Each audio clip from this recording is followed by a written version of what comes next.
Number 7 पारस्परिक व्यक्तिगत संपर्क विषय वर्णना कर। 1980 मसीहा जॉर्ज फ्रेड एक निजर नामक जड़े मनस्तत्वविद पारस्परिक व्यक्तिगत 5टी स्तर दर्शाइछन्ते। आत्मीयता, गठनमूलक, निरंतरता, ह्रासमान अवस्था, समाप्ति। सफल पारस्परिक व्यक्तिगत संपर्क रे प्रथम 3टी स्तर रही है।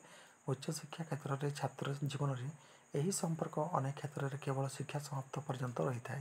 से क्वचित संपर्क दीर्घस्थायी रहे। छात्र जीवन में सृष्टि होता पारस्परिक व्यक्तिगत संपर्क सहपाठी मान मध्य बारंबार मिलामिशा फल आरंभ होता है। यही संपर्क क्रमशः सुदृढ़ होता है। कौन एक समय यह अत्यंत अंतरंग होता है, किंतु पाठपढ़ा सरी आसवा बेलू यह ह्रासमान अवस्था रही है। शिक्षार परिसमाप्ति पर यार अंत घटी है।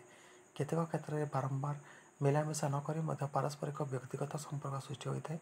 यही प्रकार संपर्क को द्वितीय संपर्क कहुए। पड़ोशी सांग सांग तथा विभिन्न कार्य निमंते संपर्क स्थापन करा व्यक्ति माने होचंती यार उदाहरण।